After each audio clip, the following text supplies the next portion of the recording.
Hey, wir haben einen allmächtigen Gott. Amen. Amen. Hey, ich sage euch, ich habe heute am Morgen ein tiefes Vertrauen und ein Glauben, dass unser Gott, der allmächtige Gott, heute am Morgen mitten unter uns am Wirken ist. Ist noch irgendjemand auch der Glaube? Sehr gut, come on. Hey, ich sage euch, ich habe heute so richtig Hunger, so richtig Lust auf Gottesdienst und nach mehr von Gott. So richtig voller Tatendrang bin ich heute Morgen. Und ich hoffe, dir geht es irgendwie auch so, dass irgendetwas in dir Hunger nach mehr hat. Dass du heute Morgen möchtest mehr sehen, mehr hören, mehr verstehen, was Gott, unser guter Vater im Himmel, für uns bereit hat. Und ich hoffe, das gilt auch für euch, liebe Leute, die im Livestream heute Morgen zuschauen. Ich hoffe, du hast einen Hunger und hast ein Vertrauen und einen Glauben daran, dass Gott heute Morgen auch in deinem Leben, in deiner Stube, in deinem Zimmer, wo du bist, heute Morgen, heute am Nachmittag oder wann immer du schaust, am Wirken ist. Weißt du, dass unser Level von Glauben ist auch das Maß der Dinge, wo Gott etwas wird und kann tun. Und ich möchte heute Morgen glauben, dass wir einen Raum haben von Leuten, die voller Vertrauen und Glauben sind nach mehr. Es geht heute um die Manifestation vom Königreich Gottes. Und ich glaube, dass wir heute Morgen das dürfen erleben und sehen. Und darum werden wir jetzt gerade am Anfang miteinander für das beten. Und ich möchte, dass wir im Vertrauen und im Glauben an einen guten Gott miteinander beten. Sind ihr dabei, wenn wir jetzt miteinander beten? Also lass uns anfangen mit Gebet. Guter Vater, wir kommen zu dir. Heute Morgen im Glauben und im Vertrauen daran, dass du gute Werke vorbereitet hast. So wie du es versprochen hast in deinem Wort, dass die heute Morgen für uns da sind, um darin zu wandeln.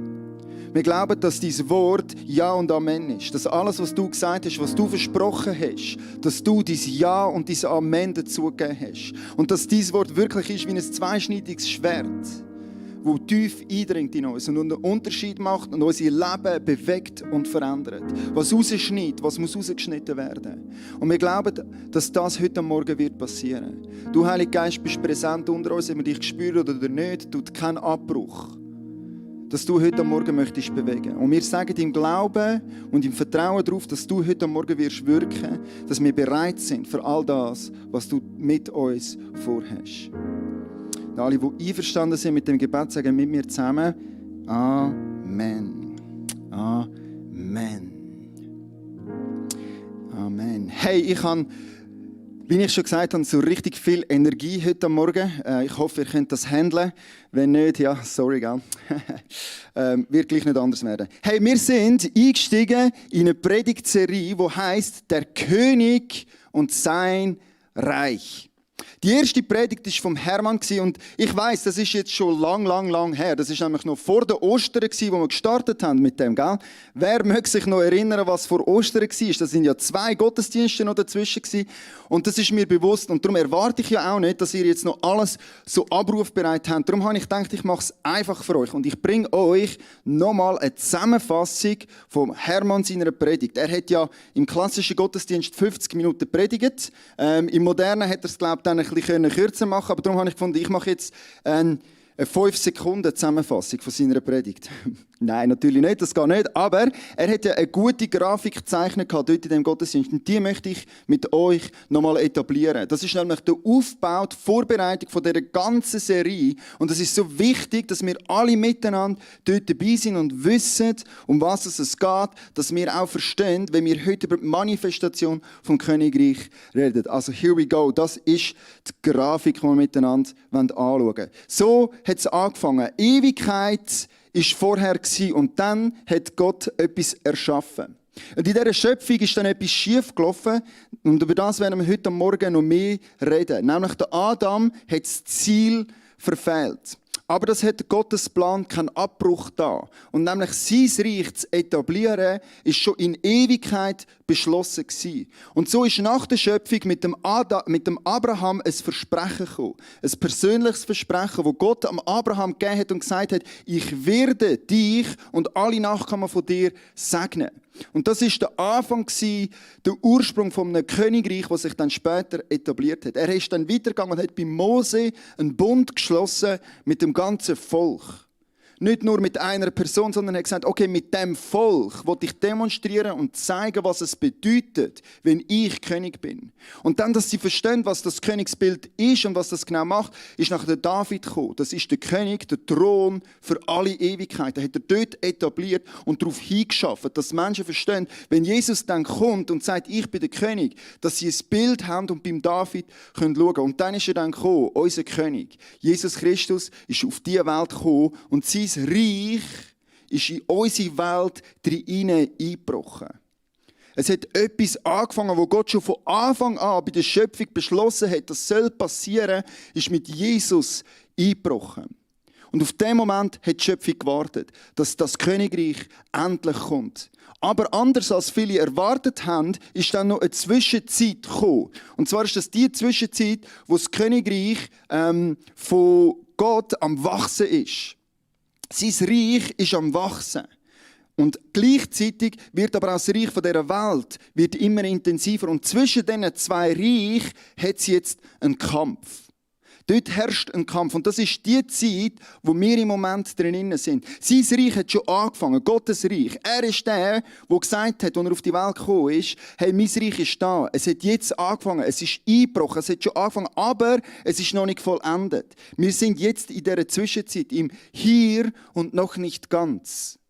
Und das noch nicht ganz wird ganz am Schluss kommen. Nämlich dann, wenn Jesus Christus höchstpersönlich wieder zurückkommt auf unsere Welt. Wenn Jesus als der König von seinem Reich auf diese Erde zurückkommt und sein Reich vollenden wird. Dann wird er erhoben werden als der König, wo er jetzt schon ist. Aber es wird sichtbar sein für alle Schöpfung, für alle Welt, für alle Zeit. Wird er der König sein von einem Reich, wo in Ewigkeit wird Bestand halten. Und das Geniale an dem ist, dass Gott das schon geplant und beschlossen hat, als er die Schöpfung gestartet hat. Also was wir heute erleben, ist nichts anderes, als was Gott schon vorbereitet und geplant hat. Und heute am Morgen möchten wir in dieser Predigt soll es darum gehen, hey, wie genau manifestiert sich dann das Reich von Gott in unserer Zeit, in unserer Region, in unserer Welt und in unserem Leben? Wie sieht das genau aus? Und muss ich jetzt vielleicht zuerst noch erklären, was ich meine mit Manifestation. Das ist ja so ein pompöses Wort, gell? Aber was bedeutet das eigentlich genau? Und ich habe mir überlegt, ein Beispiel zur Manifestation erklären. So, mir ist folgendes Beispiel in den Sinn gekommen. Wo Dunja und ich noch im College waren, in der Bibelschule, haben wir eines Tages, jedes Jahr hat es die Konferenz gegeben. Es war immer eine riesige Konferenz. Dort kommen 30'000 Christen vom ganzen Land zusammen und machen eine riesige Party für 5 Tage für Jesus. Das war immer eine mega geniale Woche. Das ist die grösste Konferenz, die es gibt in Australien einmal im Jahr. Es gibt nie mehr eine grössere Konferenz als die christliche Konferenz. Und als Student bist du natürlich dort auch dabei, aber nicht als Teilnehmer, sondern als Diener. Also du bist dann eingeteilt für einen Dienst. Und Dunja und ich sind in unserer allerersten Konferenz eingeteilt im Putzteam. Also noch genauer im WC-Putzteam, und zwar in der Nacht. Sprich, wenn alle anderen Party gefeiert haben, haben wir geschlafen, auf dass wir nachher in der Nacht, wir sind dann so am 3 am Mittag dort gewesen, haben bis um 4 Uhr am Morgen WC geputzt. Und nachher sind wir heim schlafen und repeat am nächsten Tag. Und ich sage euch, es war eine der genialsten Zeiten, die ich je erlebt habe. Es war so gut. Und die Manifestation war folgende. Dunja, meine Frau, ist dort als Leiterin vom Putzteam ernannt worden. Und ich bin Teilnehmer vom Putzteam. Also, das haben wir nachher beibehalten. Sie sagt mir, wie ich es machen muss, und ich habe dann das WC geputzt. So ist das dann gelaufen und das machen wir heute noch so. Sie sagt, wie es läuft und ich mache es. Wir haben alle gewusst, also jetzt Manifestation. Was hat sich genau manifestiert in dieser Woche? Etwas ist sichtbar geworden, wo vorher nicht sichtbar war, aber schon dort war.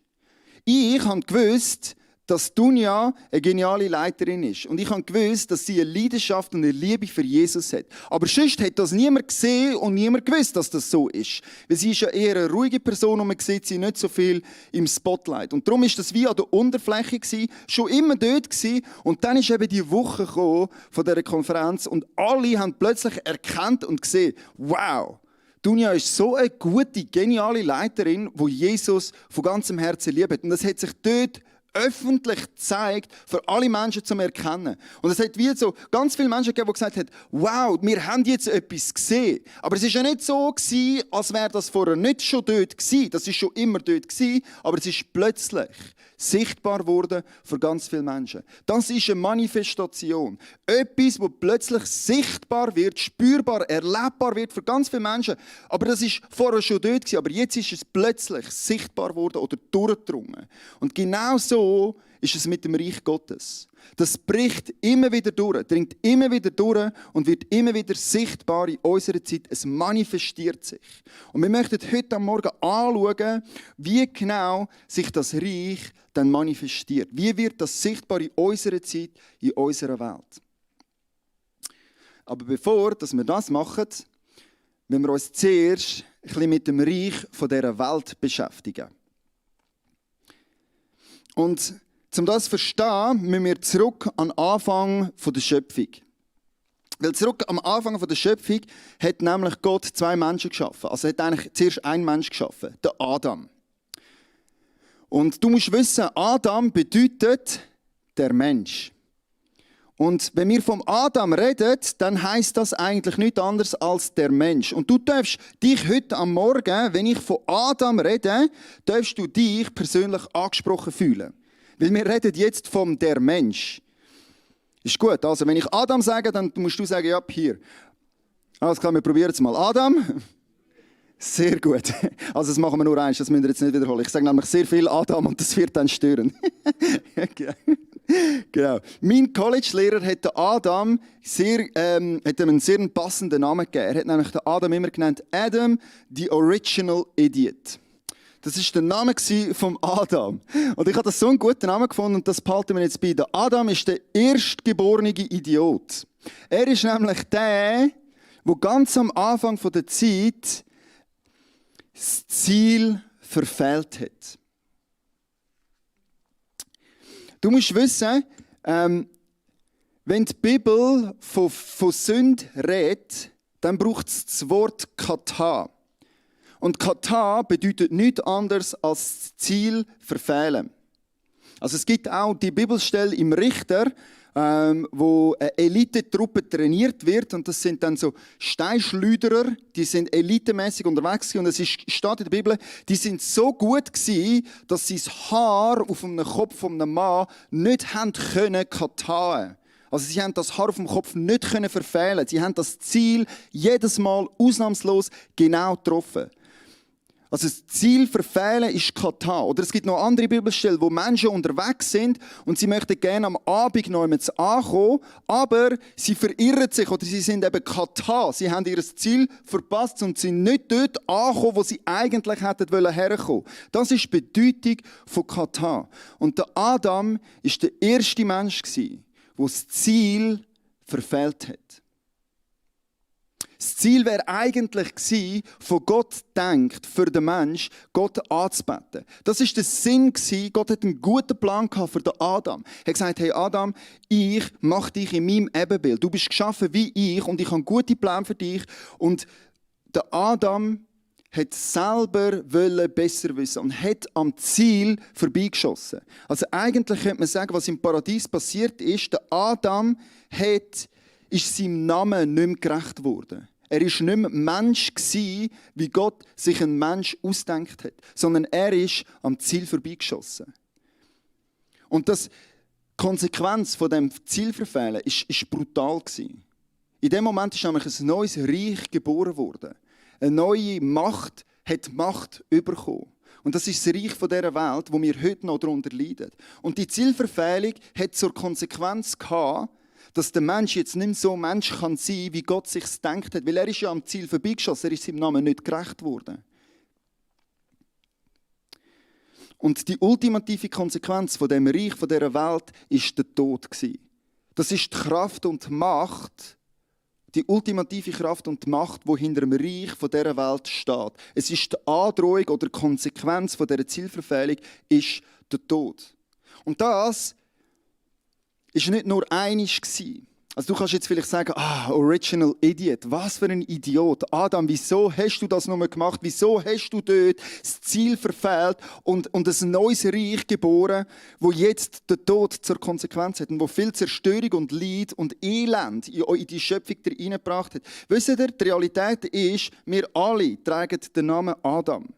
Und wie der erste Adam haben auch wir alle das Ziel verfehlt und haben nicht so gelebt, sind nicht so Mensch gewesen, wie Gott sich das gedacht hat. Und die Konsequenz hat sich nicht geändert, die ist nach wie vor die gleiche. Es bringt Tod und Zerstörung, egal wo wir sind. Oder wie es der Apostel Paulus so schön auf den Punkt bringt, im Römer 7, Vers 18. Ich weiß ja, dass in mir, das heißt in meiner eigenen Natur, nichts Gutes wohnt. Obwohl es mir nicht am Wollen fehlt, bringe ich es nicht zustande, das Richtige zu tun. Das ist der Zustand von allen Adams nach dem ersten Adam. Etwas in unserer Natur drin ist einfach am Ziel vorbeigeschossen. Und die Menschlichkeit ist kaputt gegangen in dem Moment. Und das hat sich wiederholt und wiederholt und wiederholt. Jeder Adam nach dem ersten Adam war im gleichen Muster unterwegs gewesen, bis eines Tages ein neuer Adam gekommen ist. Und der Adam, der ist so ganz anders gewesen als alle Adams vor ihm. Wir lesen von dem Adam im 1. Korinther 15, 21 bis 23. Der Tod kam durch einen Menschen in die Welt. Entsprechend kommt es nun auch durch einen Menschen zur Auferstehung der Toten. Genauso wie wir alle sterben müssen. Weil wir von Adam abstammen, werden wir alle lebendig gemacht werden, weil wir zu Christus gehören. Also lass mich das ein bisschen genauer erklären, was das auf sich hat. Wir haben die Adams gehabt, wo alle gefallen sind, wo alle am Ziel vorbeigeschossen haben. Und dann kommt der zweite Adam. Die Bibel nennt Jesus gerne auch mal zweite Adam. Und das ist so, weil der Mensch ist anders war als alle Adams vor ihm. Und das wird nirgends deutlicher, nirgends schöner klar als im Lukas 4, Vers 5 bis 8. Das ist die Versuchung von Jesus, von Satan. Und jetzt müssen wir schnell ausholen, schnell erklären, was da jetzt passieren wird. Es ist nämlich wunderschön, wie sich das gleiche Muster, das gleiche Ablauf wiederholt, was schon beim ersten Adam passiert ist. Also der erste Adam hat von Satan etwas versprochen bekommen, nämlich, du wirst sein wie Gott, wenn du von dem Äpfel isst. Du wirst erkennen und du wirst können sein wie Gott. Wisst ihr, was ist das Problem? Satan verspricht am Adam etwas, was der Adam schon hatte. Der Adam ist erschaffen worden, ist erschaffen im Bildnis von Gott. Satan verspricht am Adam etwas, was er schon hat. Er tut die Belohnung überbetonen und die Konsequenz unter den Teppich wischen. Sag, ja, du wirst schon nicht sterben, kein Problem, passiert nichts, ist nicht so schlimm. Und hey, vielleicht kennst du das Muster in deinem eigenen Leben, gell? Ist es doch nicht häufig so, dass das genau so ist, wie Versuchung funktioniert. Belohnung wird überversprochen. Ist viel besser, viel lustiger, sieht viel besser aus, als es nachher in der Realität wirklich ist. Ist ja logisch, es kann gar nicht so gut sein wie das Original. Weil das Original ist Gottes guter Plan für dich und mich als Menschen. Und wenn wir am Ziel vorbeischiessen, dann werden wir immer, jedes einzelne Mal verlieren. Weil wir treffen das Ziel nicht. Aber Satan hat einen Weg, die Belohnung überzubetonen, überzuversprechen und Konsequenz, den Tod, unterdrücken und unter den Teppich kehren. Hey, vielleicht hilft das dem einen oder anderen. Wenn du das nächste Mal in der Versuchung bist, denk einfach an das. Hey, das Versprechen ist überbetont und die Konsequenz ist unter den Teppich gekehrt. Aber in Realität ist es eben genau nicht so. Okay, jetzt wird Jesus versucht. Von Satan auf dem Berg. Und zwar lesen wir Folgendes. Und jetzt musst du dir vorstellen, okay, alle Adams vor Jesus sind ausnahmslos in die Falle von Satan getappt. Jeder Einzelne ist genau auf die Versuchung eingegangen. Und jetzt kommt Jesus auf den Berg zu Satan.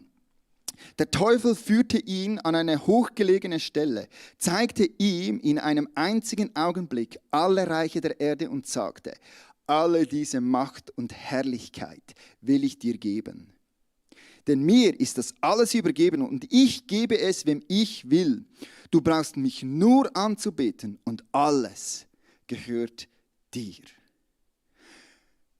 Ist es nicht faszinierend, wie Satan genau das gleiche Muster, genau das gleiche Schema bei Jesus probiert, wie er es schon beim Adam probiert hat? Er verspricht Jesus etwas, wo Jesus schon hat. Jesus ist schon der Herr von allen Herren. Er ist schon erhaben über alles. Ihm gehört schon alles. Er hat schon die Macht über all diese Sachen. Aber Satan probiert es trotzdem und verspricht Jesus nochmal etwas, was er schon hat. Und du Konsequenz wieder unter den Teppich kehren. Aber wisst ihr, was ist jetzt passiert? Etwas, was in der Weltgeschichte vorher noch nie passiert ist. Jetzt ist nämlich zum ersten Mal ein zweiter Adam vor Ort. Und der zweite Adam, anders als alle Adams vor ihm, antwortet auf die Versuchung mit einem simplen, klaren Nein. Einfach Nein. Nein. Mache ich nicht. Ich gehe nicht auf deinen Deal ein, Satan. Und das ist zum ersten Mal, wo das passiert ist, dass ein Mensch tatsächlich konsequent Nein gesagt hat zu der Versuchung von Satan. Und er ist wirklich der zweite Adam, der anders ist als alle anderen Adams vor ihm. Und ich glaube, in dem Moment sind Schockwellen durch das Reich dieser Welt gegangen. Die haben nämlich gemerkt, okay, das ist anders. Das haben wir noch nie gesehen. Was ist da los? Wieso sagt der Adam nicht ja? Bei allen anderen vorher hat es geklappt. Wieso klappt es bei dem nicht? Der Grund gibt Jesus gerade selber in seiner Antwort. Nein, ist eine Zusammenfassung von was er gesagt hat. Jesus hat es noch viel besser gesagt. Er hat Folgendes gesagt. Aber Jesus entgegnete, es heißt in der Schrift, den Herrn, deinen Gott sollst du anbeten. Ihm allein sollst du dienen. Jesus hat es klar gemacht. Ich werde mein Ziel nicht verfehlen. Mein Pfeil fliegt ins Zentrum dieser Zielscheibe. Ich werde kein Santi verpassen von all dem, was Gott vorbereitet hat für mich. Und ich treffe die Zielscheibe perfekt ins Zentrum. Und ich glaube, in dem Moment hat Satan gemerkt, dass sein Reich am Ende zugeht. Mit dem Adam war etwas anderes als mit allen vorher. Mehr noch, es ist wie, als würde Jesus sagen, weißt du was, Satan, du kannst das Beste geben. Du kannst alles probieren, was du zur Verfügung hast. Die ganze Macht von deinem Reich kannst du mal ausprobieren an mir. Bring das Beste, was du hast. Deine ganze Kraft kannst du mal ausprobieren an mir. Und nichts wird mich dazu bringen, das Ziel zu verfehlen. Und Satan hat es probiert. Er hat alles gegeben und die ultimative Waffe von seinem Reich an Jesus ausprobiert. Der Tod. Aber dazu kommen wir später. Jetzt haben wir einen zweiten Adam, der anders ist als alle anderen.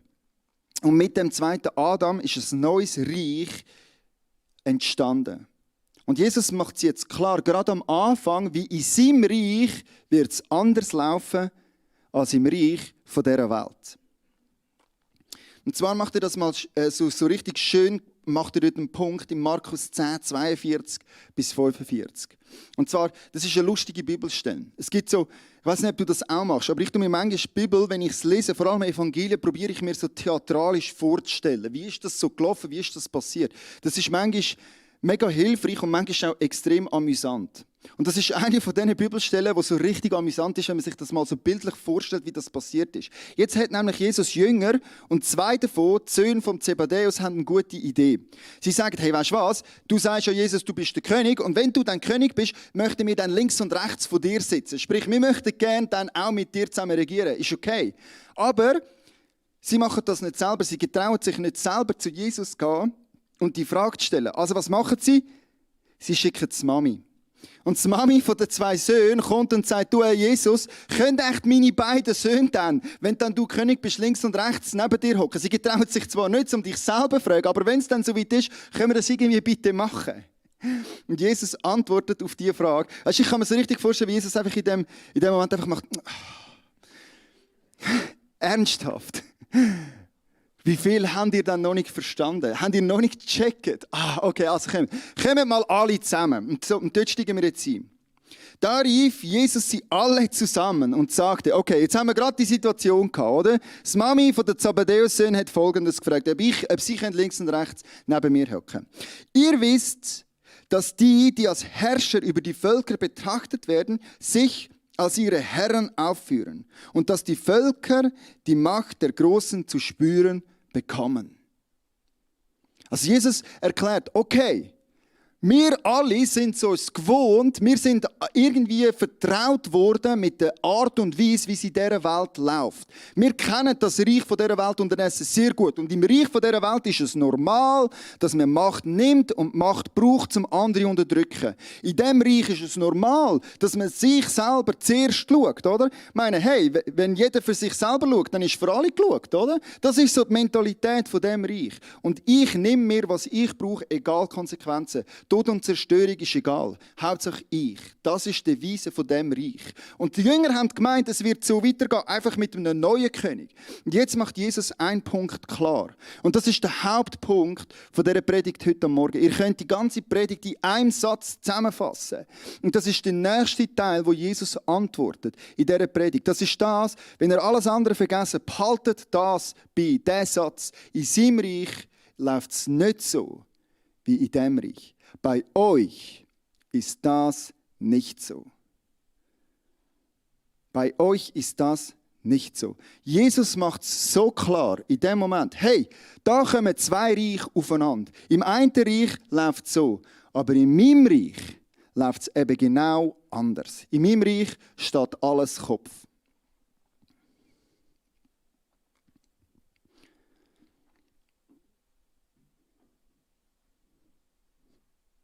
Genau, alles steht Kopf. In seinem Reich läuft es genau umgekehrt. Er sagt, im Gegenteil, wer unter euch groß werden will, soll den anderen dienen. Wer unter euch der Erste sein will, soll zum Dienst an allen bereit sein.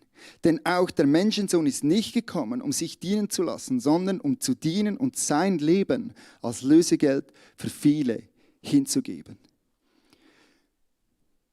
Das ist die Deklaration von seinem Königreich. In meinem Reich läuft es genau anders. Kopf über zu dem, was ihr kennt und wo ihr euch gewohnt sind von vorher. Es ist ein Anti-Reich zu dem Reich von dieser Welt. Also, er tut das auch mal noch ganz klar auf den Punkt bringen, was das beinhaltet, was das bedeutet. Und zwar in Matthäus 11, Vers 3 bis 6. Dort macht er klar, auf was man schauen soll und was die Zeichen sind von seinem Reich, wie sich das manifestiert. Er sagt, helft mir, wie heisst der komische Typ, der Honig und Heuschrecken gegessen hat? Der Johannes der Täufer, danke. Der Johannes der Täufer kommt zu Jesus, respektive er lässt seine Jünger zu Jesus kommen und sagt, hey, bist du wirklich der Versprochene? Und Jesus antwortet wie folgt. Und ließ ihn fragen, bist du der kommen soll, oder müssen wir auf einen anderen warten? Jesus gab ihnen zur Antwort, geht zu Johannes und berichtet ihm, was ihr hört und seht. Blinde sehen, Lahme gehen, Aussätzige werden geheilt, Taube hören, Tote werden auferweckt und den Armen wird Gottes gute Botschaft verkündet. Und glücklich zu preisen ist, wer nicht an mir Anstoß nimmt. Jesus macht es klar, ich bin ein König, der das Reich von dieser Welt auf den Kopf stellt.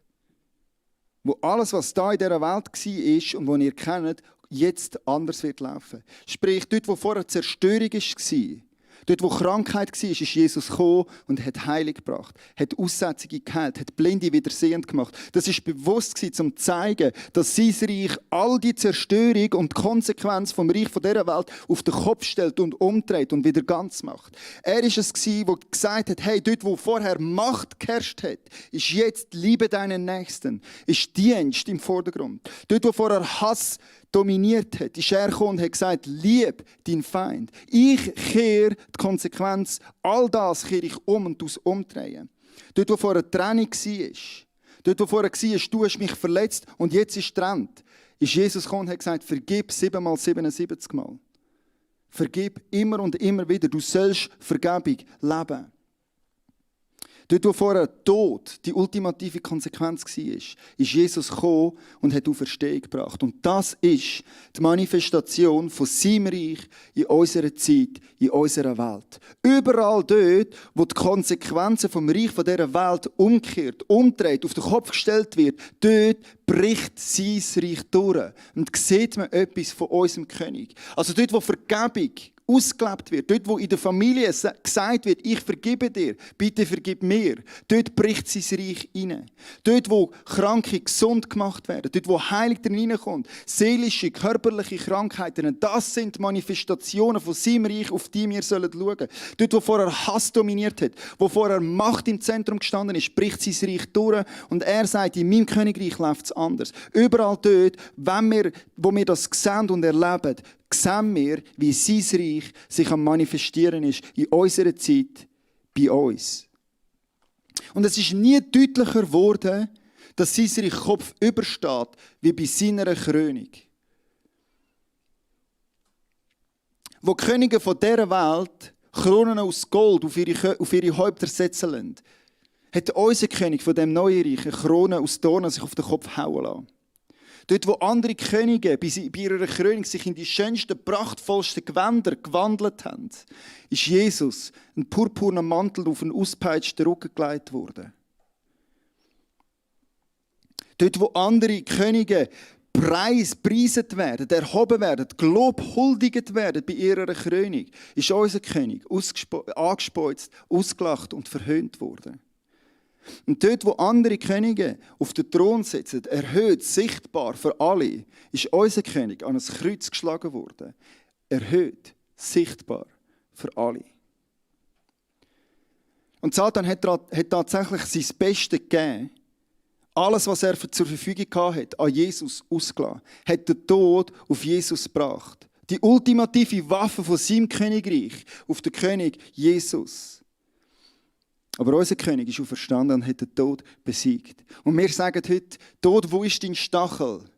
Tod, wo ist nur deine Macht? Jesus ist auferstanden und er hat die ultimative Waffe von dem Reich, von dieser Welt zerstört. Und wir sind jetzt in dieser Zwischenzeit, wo die Machtübergabe am Passieren ist. Das Reich von dieser Welt ist besiegt worden. In dem Moment, wo Jesus zu dem Grab ausgestiegen ist. Weißt, in dem Moment ist die ultimative Waffe, die Konsequenz, worauf das ganze Reich gebaut ist, gezogen worden, gebrochen worden.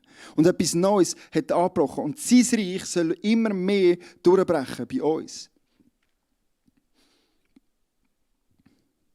Und wenn wir heute möchten Teil sein von dem neuen Reich, wenn wir die Manifestation, die Umkehrung von der Zerstörung in unserem eigenen Leben möchten erleben, wenn wir das im Leben von unserer Familie, von unseren Geliebten möchten erleben und wenn wir es in unserer Region möchten erleben, dann gibt es genau einen Weg dorthin. Und das ist der Königsweg. Der Weg, wo unser König beschritten ist, wo uns vorgemacht hat, was das bedeutet. Und es gibt kein Gebet, das das besser zum Ausdruck bringt, was das von dir und von mir abverlangt, als das Gebet, das unser König vor seiner Krönung gebetet hat. Und zwar hat er das gebetet, das können wir nachlesen, im Lukas 22, Vers 42, im Garten von Gethsemane. Dort hat Jesus gebetet: Vater, wenn du willst, lass diesen bitteren Kelch an mir vorübergehen. Aber nicht mein Wille soll geschehen, sondern deiner. Nicht mein Wille soll geschehen, sondern deiner. Und überall dort, wo das Gebet gebetet wird, überall dort kann das neue Reich von Jesus durchbrechen in unserer Zeit. In unserem Leben. Dort, wo du und ich miteinander sagen, Jesus, nicht mein Wille soll geschehen. Nicht mehr so wie vorher. Ich will nicht mehr so sein wie der erste Adam. Ich will so werden wie der zweite Adam.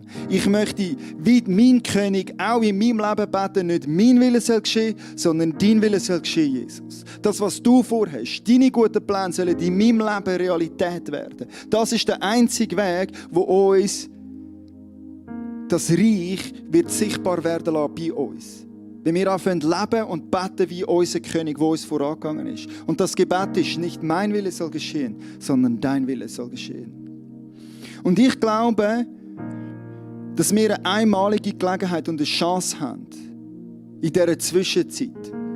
Wir können nämlich sein, eine zweite Generation von Adams. Von ganz vielen Menschen, die nicht mehr so sind wie der erste Adam, der Original Idiot.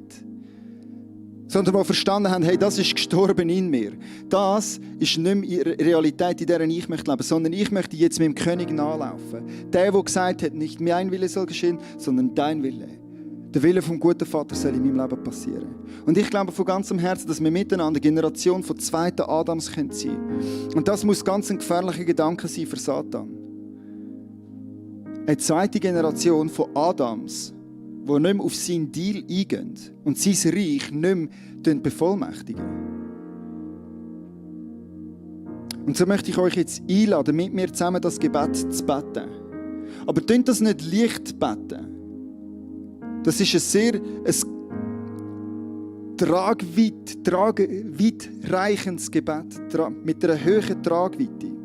Wenn du heute Morgen mit mir zusammen das Gebet betest, nicht mein Wille, sondern dein Wille soll geschehen. Ich glaube, das Gebet ist nötig, dass sein Reich noch viel mehr durchbrechen kann.